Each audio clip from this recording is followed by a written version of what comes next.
A continuación, Así es la cosa.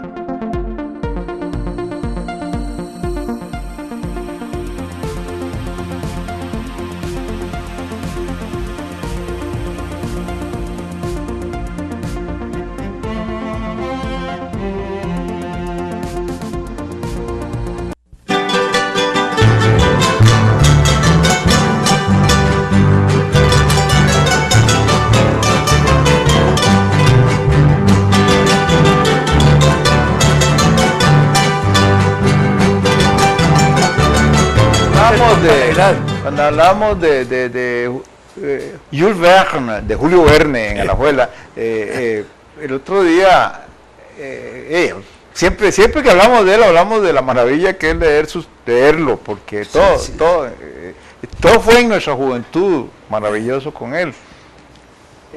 Pero eso del ingenio que tuvo para ver donde nadie veía nada, para prever. Sí. Esas cosas. Por ejemplo, en la Vuelta al Mundo, en 80 días, una de las cosas que a mí más me llamó la atención, me produjo interés, fue la información que da sobre la construcción de los ferrocarriles en Norteamérica.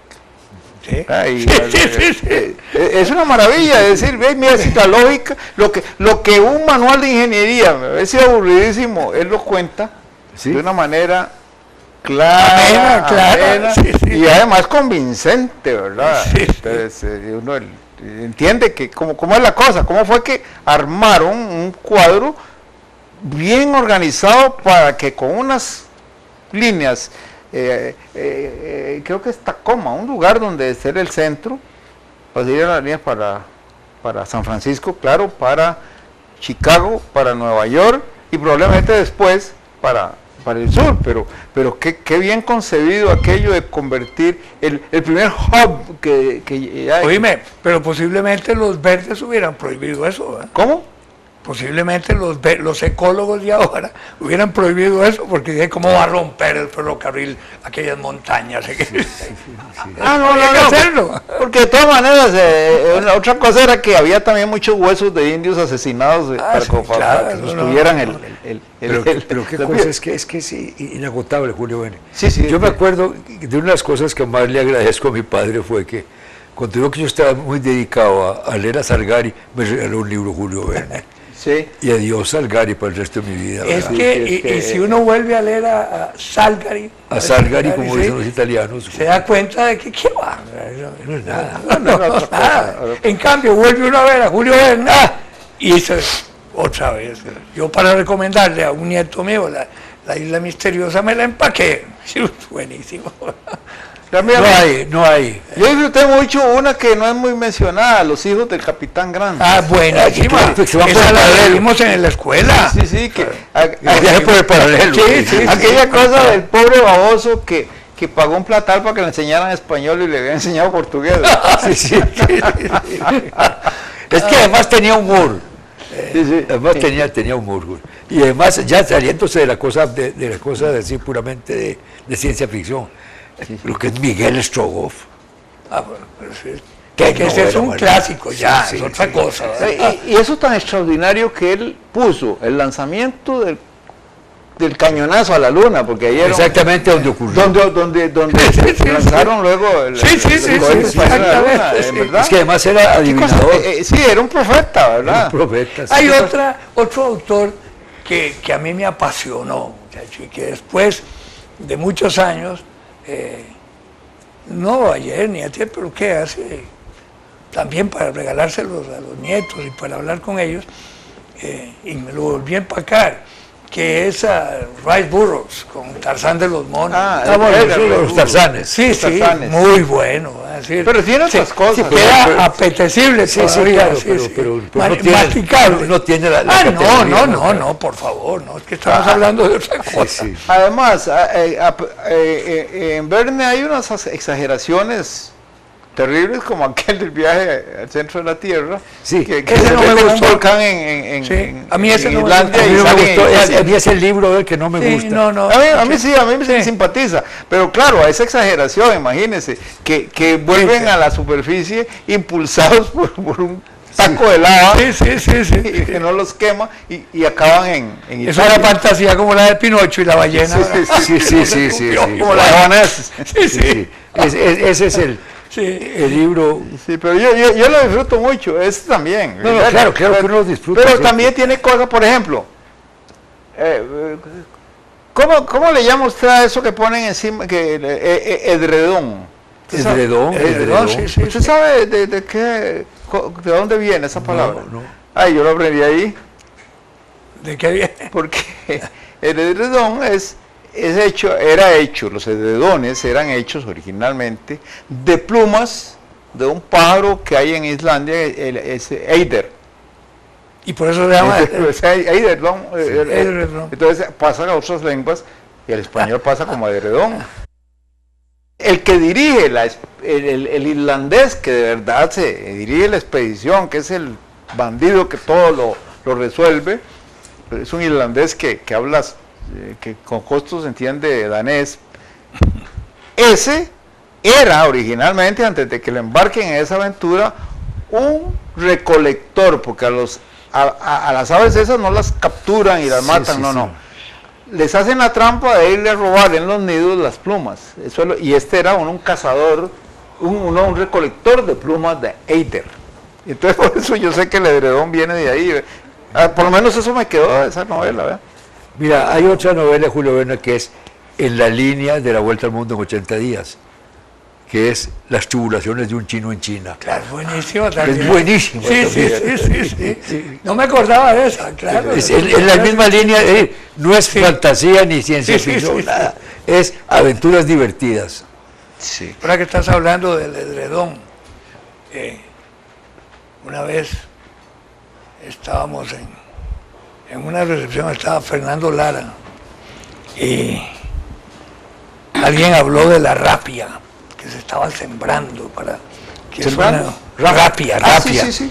Y entonces Fernando Lara se vuelve y me dice, ¿vos sabés lo que es la rapia? Y le dije, sí, es una enfermedad que les da a los perfios. ¿A los qué? A los perfios. Rapia es una enfermedad que les da. Vos siempre con tus carajadas. Todo el mundo se murió de risa.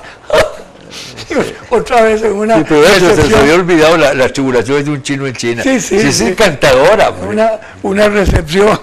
Estaba Mario Charpentier, de embajador en El Salvador. Y Mario ha sido un cazador y le encanta todo eso. Estaba así rodeado, explicando. Dice, ustedes saben cómo se caza ¿cómo se llama? Que es una carne riquísima, el tepezcuintle. Sí. Ustedes saben cómo se caza el tepezcuintle. Y le digo yo sé. ¿Cómo? Me dice, con una tepezcuintla. En una iglesia para tepezcuintles por un sacerdote. No, se así se le jodió el puesto de cómo se cazaba el tepezcuintle. Ya regresamos con Así es. Continuamos con Así es la cosa.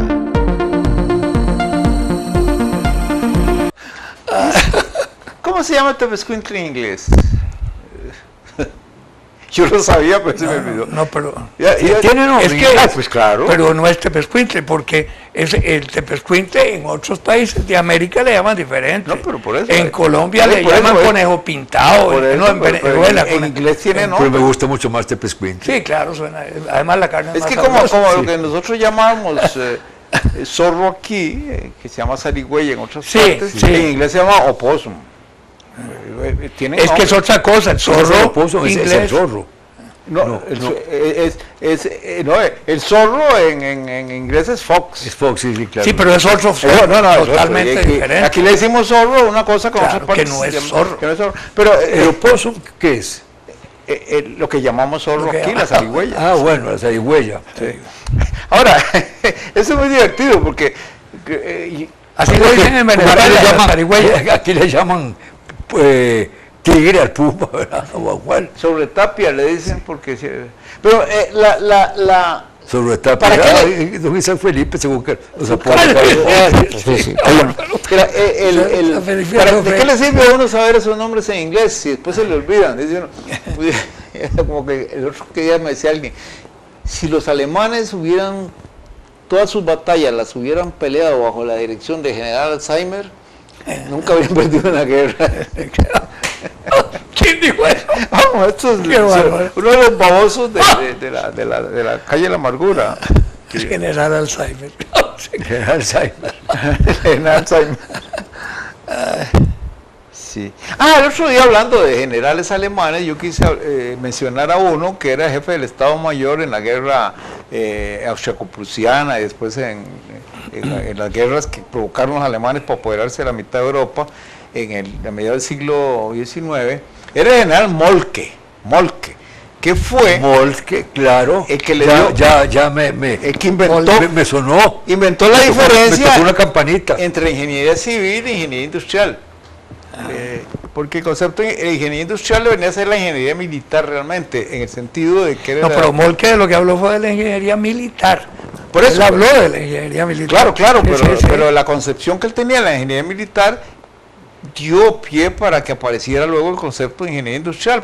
Fíjense que él fue, ve la cosa más importante que hizo Moltke, en un periodo, fue promover entre los industriales alemanes, las empresas alemanas, la campaña para que me permitieran construir una red ferrocarrilera extraordinaria para el comercio, la industria, pero él tenía un segundo mapa que era militar, y entonces cuando vino la guerra con Austria, la ganan los prusianos, pero antes habían ganado la guerra contra Dinamarca por las provincias estas de Schleswig y Holstein. Sí.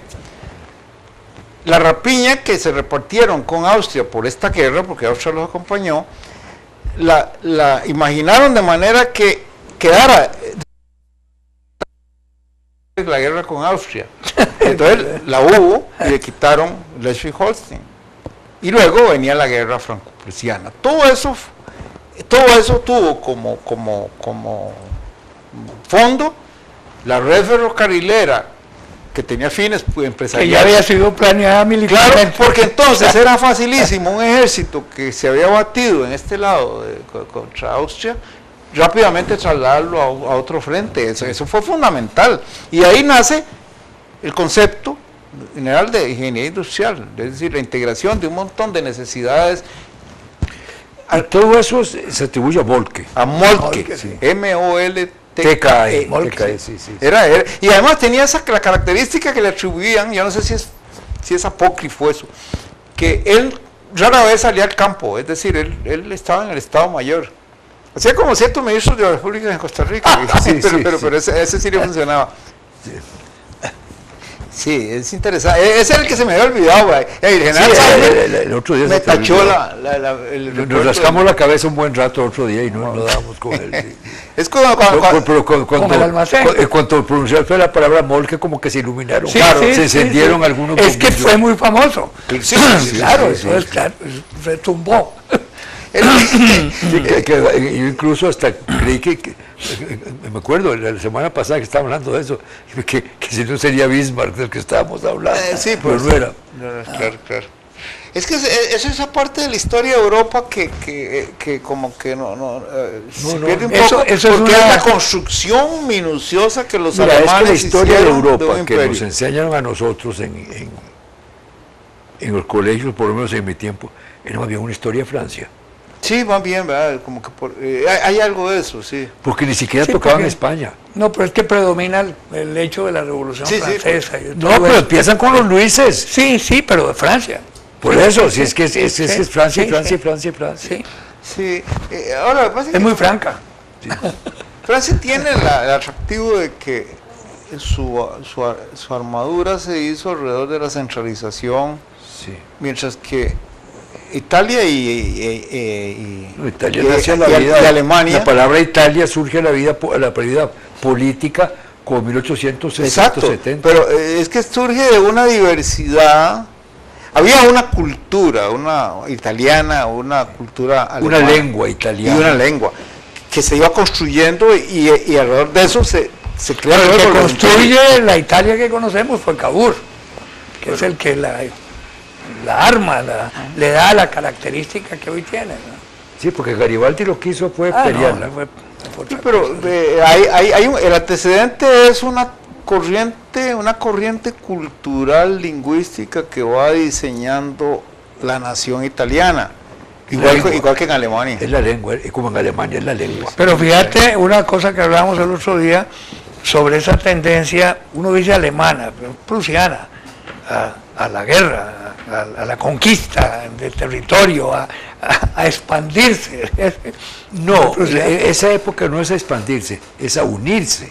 Bueno, es que claro, volver a reintegrar los territorios. Reintegrar por primera vez un país que se llame Alemania. Sí.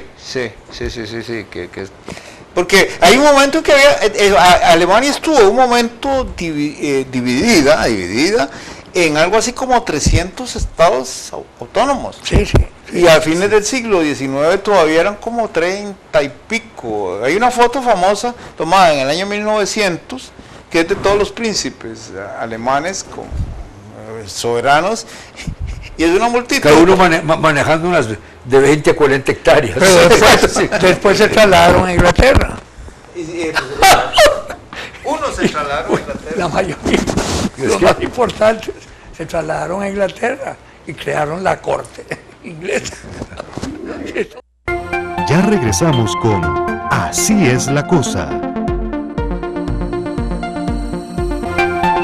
Continuamos con Así es la cosa. Jorge IV fue el último antes de Victoria y creo que era hijo de Jorge III, pero entre 3 y 2 pasan años. Bueno, creo que fue así. El rey inglés al cual los americanos le sacan la independencia con la guerra de independencia es Jorge IV. Ya olvido, es que tercero. Se me olvidó la placa, claro. Se me olvidó la placa. Jorge IV es el que se vuelve loco. Exactamente. Y entonces, ese ya era, tanto es así que hay uno de estos filósofos alemanes que era profesor en la Universidad de Prusia, era consejero del rey de Inglaterra, pero no porque era rey de Inglaterra, sino porque era el príncipe gobernante de Hannover. Sí. Hannover, como dice usted, don Alberto, que se pronuncia Hannover. Entonces, pero no es Hannover. Debe ser Hannover. Sí, o sea que el antecedente alemán de la corona inglesa es anterior. Ya, es más, Benjamin Franklin hace una broma escribiendo un artículo que pudo haberle costado la vida, que fue en el que le reclama al rey de Inglaterra, que no era su rey, le reclama que por qué todo barco que va a exportar algo a Norteamérica tiene que pasar antes por Liverpool, que era la norma, el puerto principal. Y digo, ¿por qué entonces todo barco que va a exportar a Inglaterra no pasa por Hannover? Porque él era monarca de los dos estados. Pero bueno, esa historia de los monarcas Alemania exporta monarcas, porque la familia de la monarquía belga es también alemana.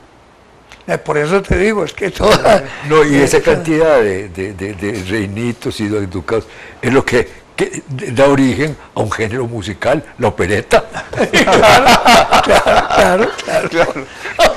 Sí, musical y teatral, ahí nacen las operetas. Sí, es una historia... Es entretenido esa parte de la historia, pero aburrido también cuando se la quieren, lo obligan a uno a aprendérsela, ¿verdad? En la escuela, yo a veces, ahora empiezo a recordar, por ejemplo, que si algo detesté yo fue cuando me dieron la geografía de Europa. A mí qué me importaba dónde estaban los Cárpatos, los Alpes, los Apeninos, pero después resulta que es esencial para entender un montón de cosas, pero no es porque me lo aprendí ahí, de lo que me enseñaron en la escuela. No, es que de pronto uno va localizando. Claro. Ya yo sé que los Cárpatos es donde fabrican carpetas para... A mí de historia... Ahora sí que me agarraste. ¿Dónde quedan los Cárpatos? Los Cárpatos Ya me perdí. Se me olvidaron. En Rumania. Los Cárpatos son la ribera del Danubio. Por ahí, sí. La ribera sur del Danubio. Por ahí andaba Drácula. Drácula, sí. La Claro, ribera sur claro. del Danubio, dos Cárpatos. Sí. Oye, de historia, de veras, lo que a mí me apasionó siempre fue sobre las guerras médicas y todo aquello de Grecia, y me apasionaba. La guerra médica contra los enfermos. Es que lo que pasa es que vos querías estudiar medicina. Yo creo que eso es lo que tienen ahora en la Caja del Seguro Social, las guerras médicas. No, es que es apasionante.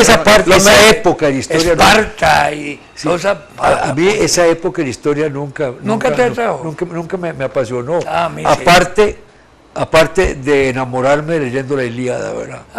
Es que eso es la cosa. Pero usted recuerda en la Ilíada, ¿puede ver? En la Ilíada sí está aquellos versos en los que se describen quiénes son los aliados de cada bando. Sí. Y ahí está toda la lista, ¿verdad? Sí. Ahí uno lee esa lista ahora y mira, y aquí salieron estos fregados tales, ya los explica. Por ejemplo, pero qué horror, como una guerra mínimo creó toda una literatura que sigue vigente. Sí. Por la calidad del autor. Pero ve. Y todo es de una pequeña guerrilla. Sí. Es una guerra insignificante. Una guerrita. Por ejemplo, el caso a mí Villique también era un guerrita. A mí me encanta el de los Dardanios, ¿verdad? Que están mencionados ahí y que son es el pueblo del fundador de Roma, Eneas. Eneas. Eneas. Bueno, sí. Hay un libro de Eneas. Y entonces, un libro de él, no, un libro sobre él. La Eneida, ¿verdad? No, pero él también escribió. No es Benedictín Eneas, ¿verdad? No. Bueno, dice que hay que Eneas, te voy a enseñar.